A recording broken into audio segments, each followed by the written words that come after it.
GSM mobile starter जो AD10X का है, उसका जो पहला स्टेप है वो आप ये चेक करो कि आपका जो भी स्टार्टर है, ठीक है, उसमें इसके साथ जो भी कुछ लगा हुआ है, अगर फेस चेंजर लगा है या प्रिवेंटर लगा है, जो भी कुछ लगा है वो सब निकाल दो। नॉर्मली इसका करंट के वायर, जो वोल्टेज के वायर होते हैं, सप्लाई का वायर और ये मोटर का वायर, ये लगा के चेक कर लो कि ये चल रहा है कि नहीं चल रहा है। सिर्फ सबसे पहला स्टेप इतना करना है कि जो स्टार्टर है वो सप्लाई और मोटर को साथ में चलाए, उसके साथ और कोई दूसरा डिवाइस नहीं होना चाहिए।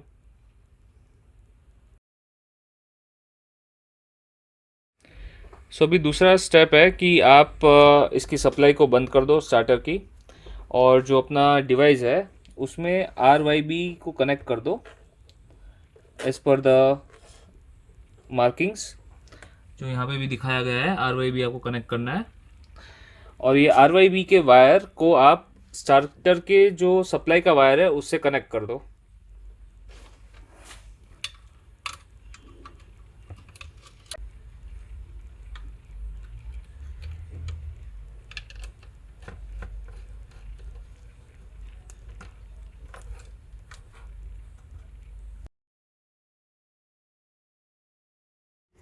अभी स्टेप थ्री में हम लोग S1 S2 और 18 के जो वायर है वो कनेक्ट करेंगे।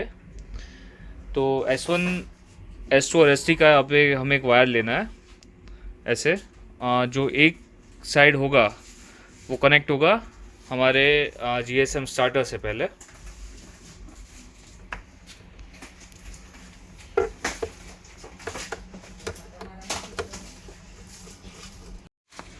तो ये S1 S2 और 18 के वायर्स लग चुके हैं, ठीक है।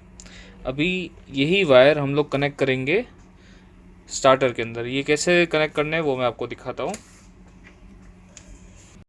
तो अभी यहाँ पे जो वायर है 18 S1 और S2, 18 जो है वो यहाँ पे लगेगा, और S1 और S2 है वो यहाँ पे लगेगा, और इसके बीच का जो ये वायर है, ठीक है, ये हमें निकाल देना है। तो ये हो गया अपना NO और ये हो गया NC। तो 18 का वायर यहाँ आएगा और S1 और S2 का वायर यहाँ पे आएगा। तो ये हम कनेक्ट कर देंगे अभी, और वो जो बीच का वायर है वो हम निकाल देंगे। तो ऐसे ये बीच का लिंक निकल जाएगा और 18 यहाँ पे कनेक्ट हो जाएगा, S1 S2 यहाँ पे कनेक्ट हो जाएगा। जो वायर्स यहाँ पे कनेक्टेड है S1 S2 और 18, जैसे कि हम लोगों ने ये वायरिंग डायग्राम में दिखाया गया है।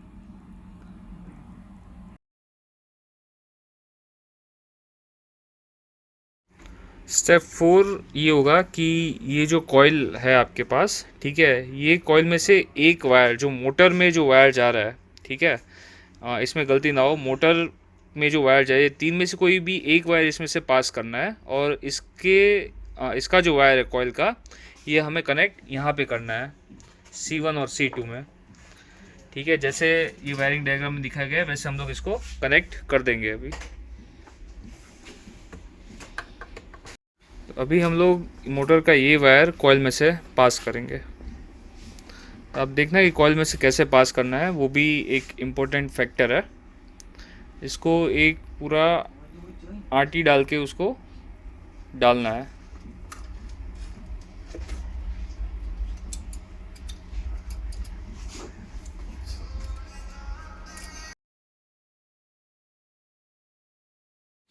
स्टेप 5, आपको जो GSM मोबाइल स्टार्टर है उसके साथ ये एंटेना को कनेक्ट करना है यहाँ पे।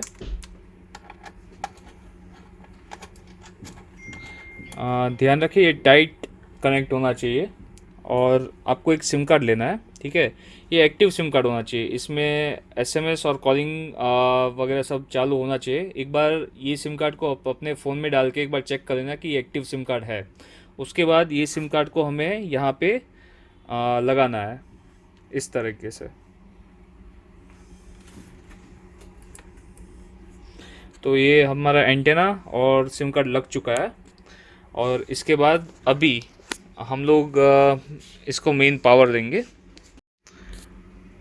अभी हम ये स्टार्टर को पावर सप्लाई देंगे। ये पावर सप्लाई इसका चालू हो चुका है स्टार्टर का, और उसके बाद अभी मैं सिस्टम को चालू करता हूँ। सिस्टम चालू होने पे ये सारी एलईडी एक बार जलेगी।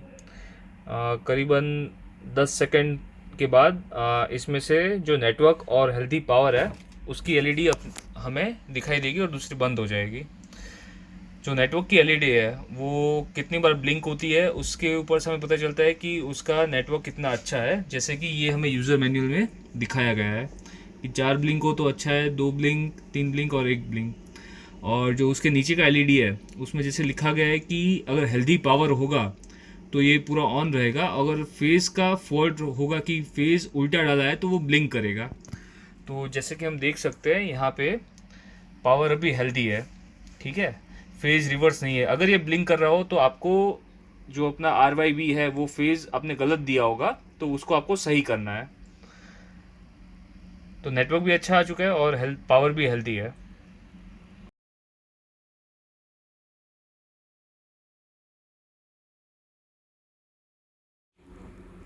स्टेप 6, अभी हम ये जो डिवाइस है उसके अंदर नंबर रजिस्टर करेंगे। जो नंबर से हमें मोटर को चालू बंद करना है, जो भी यूज़र इसको चालू बंद करना चाहे वो हम नंबर रजिस्टर करेंगे। सबसे पहले हम सिर्फ एक ही यूज़र को रजिस्टर करेंगे ताकि इसके मैसेज का पैक ख़त्म ना हो। उसके बाद पूरा इंस्टॉलेशन होने के बाद यूज़र 2, 3, 4, 5 हम लोग ऐड कर पाएंगे, जैसे यूज़र 1 हम लोग ऐड अभी कर रहे हैं। तो अभी हम लोग देखेंगे कि ये जो सिम कार्ड है उस वो नंबर पे हमें एसएमएस भेजना है हमारे फ़ोन से। तो हम लोग कैसे भेजेंगे? हम लोग मैसेज का ऐप खोलना है और ये नंबर पे हमें एसएमएस करना है। ये जो नंबर है वहाँ पे एसएमएस करेंगे S1, कॉमा, उसके बाद जो नंबर हमें जो हमारे फ़ोन का जो फ़ोन पे हमें कॉल और एसएमएस चाहिए वो नंबर डालना है, कॉमा करके वापस हमें पासवर्ड डालना है सिस्टम का। बाय डिफ़ॉल्ट पासवर्ड है 5 times 1, जो आप फिर चेंज कर सकते हो। फिर ये एसएमएस हमें सेंड कर देना है डिवाइस को।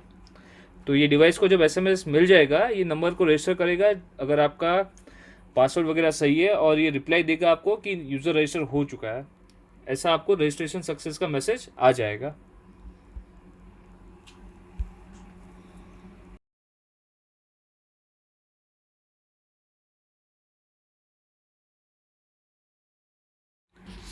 स्टेप 7, अभी हम लोग ये डिवाइस का एम्पियर सेट करेंगे। तो एम्पियर सेट करने के लिए जो नंबर हमने मोबाइल फ़ोन से इसमें रजिस्टर किया है वही नंबर से हम कॉल करेंगे, ठीक है। तो आप सिस्टम को कॉल करो और आपको IVRS के द्वारा पूछा जाएगा कि सिस्टम को चालू करना है बंद करना है। तो आपको मोटर को चालू करना है सबसे पहले। Manual mode. Pump is off. Power is on.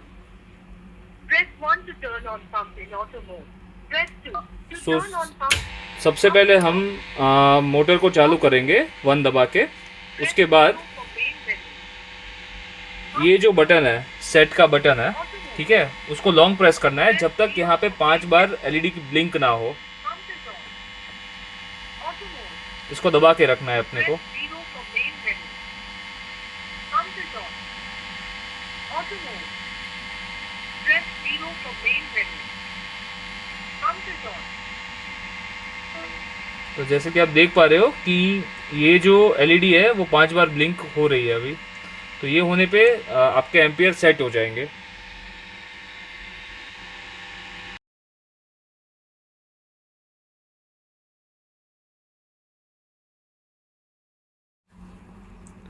Step 8, अभी आपको देखना है कि ये जो एलईडी है उसमें पहला है नेटवर्क तो सही से आ रहा है, 4 ब्लिंक हो रहा है, पावर भी एलईडी है। सेकंड वाला जो एलईडी है वो, अभी जो थर्ड, फोर्थ और फिफ्थ एलईडी है वो एरर का है। जो थर्ड एलईडी है वो ड्राई रन या ओवर करंट, जैसे कि आपको ये इसके अंदर दिखाया गया है कि ड्राई रन का फॉल्ट होगा तो एलईडी ऑन रहेगा, अगर ओवर करंट का फॉल्ट होगा तो ब्लिंक करेगा। वैसे ही उसके बाद वाले एलईडी में अंडर वोल्टेज और ओवर वोल्टेज का फॉल्ट दिखाया जा रहा है। और उसके बाद अगर सिंगल फेज, अगर एक ही फेज आ रहा है तो ऑन रहेगा एलईडी, लास्ट एलईडी। अगर वोल्टेज अनबैलेंस है, अगर डिफरेंस ज़्यादा है वोल्टेज की तीनों फेज के वोल्टेज में, तो वो ब्लिंक होगा। तो ये फॉल्ट में आपकी मोटर चालू नहीं होने देगा और आपकी मोटर को डैमेज होने से ये सिस्टम बचा रहा है। तो अगर ये कोई एलईडी आ रहा है और इसके सेटिंग्स अगर आपको चेंज करना है तो इसके जो फैक्ट्री डिफ़ॉल्ट सेटिंग्स है वो आपको यूज़र मैनुअल में दिए गए हैं, वो आप वाया एसएमएस आप इसको चेंज कर सकते हो। तो इसके एसएमएस के कोड्स भी आपको सारे दिए जाएंगे फॉल्ट के। तो जैसे हमने यूज़र 1 को रजिस्टर किया वैसे ही ये सारे एसएमएस आप भेज के सिस्टम को फॉल्ट से सेटिंग्स आप चेंज कर पाओगे। अभी हम लोग ये 3 बटन जो प्रीसेट है उसको हम लोग देखेंगे कि वो क्या चीज़ के लिए है और ये बटन किस चीज़ के लिए है। तो सबसे पहला है ऑन डिले। ऑन डिले जैसे आप देख रहे हो तो उसमें आपको 0.5 से 5 मिनट का आपको प्रीसेट दिख रहा है। वो इसके लिए है कि अगर लाइट इलेक्ट्रिसिटी अगर ऑफ ऑन हो रही है तुरंत ही, तो क्या होता है कि जब इलेक्ट्रिसिटी ऑफ होती है तो आपके पाइप में पानी ऑलरेडी रहता है। अगर तुरंत ही अगर ऑन होने पे तुरंत ही अगर हम पानी वापस मोटर चालू कर देंगे तो पाइप फटने की पॉसिबिलिटीज़ वहाँ पे आती है। तो वो ना फटे तो उसके लिए एज पर जो पाइप रहेगा आपको ये सेटिंग सेट करना है। 0.5 से लेके 5 मिनट तक का है, तो वो उतने मिनट के बाद ही मोटर को चालू करेगा, तब तक वो चालू नहीं होने देगा। तो आपका ये जो पाइप है वो ना फटे उसके लिए हम लोग इसको यूज़ कर सकते हैं। सेकेंड है S D delay. S D delay है स्टार डेल्टा के स्टार्टर के लिए। तो वो स्टार डेल्टा के स्टार्टर का जो वीडियो होगा उसमें हम लोग देखेंगे कि वो क्या चीज़ के लिए काम किया जाता है। थर्ड है ये ड्राई रन रिसेट डिले। तो ड्राई रन रिसेट डिले उसके लिए काम आता है कि ऐसे मान के चलो कि पानी ज़मीन में ख़त्म हो गया है और मोटर अपना इन ड्राई रन बंद कर दिया गया है, ठीक है। तो आपको यहाँ पे ड्राई रन का फॉल्ट आ जाएगा। लेकिन अगर आपको जितने घंटे बाद उसको वापस शुरू करना है अपने आप, तो आप यहाँ पे उसका सेटिंग डाल सकते हो। बाय डिफ़ॉल्ट अभी ये 0.5 में है, यानी आधे घंटे के बाद है, बट वो आप सेट कर सकते हो कि अगर पानी नीचे ख़त्म हो रहा है तो कितने टाइम के बाद आपको वापस ऑटो में आपको स्टार्ट करना है अपने मोटर को, कि पानी आ गया तभी वो स्टार्ट हो जाए। तो ये उसके लिए है। जो ये नीचे वाला बटन है एक्टिव एंड बाईपास, तो बाय डिफ़ॉल्ट ये एक्टिव में रहेगा। अगर आप बाईपास करते हो तो ये स्टार्टर कोई भी फॉल्ट को देखेगा नहीं और सिस्टम को चालू या बंद करता ही रहेगा, तो उसको बाईपास कर देगा सारे फॉल्ट को। तो ये सारी चीज़ें भी यूज़र मैनुअल में आपको दिखाई गई है कि क्या चीज़ के लिए हम इसको यूज़ कर रहे हैं।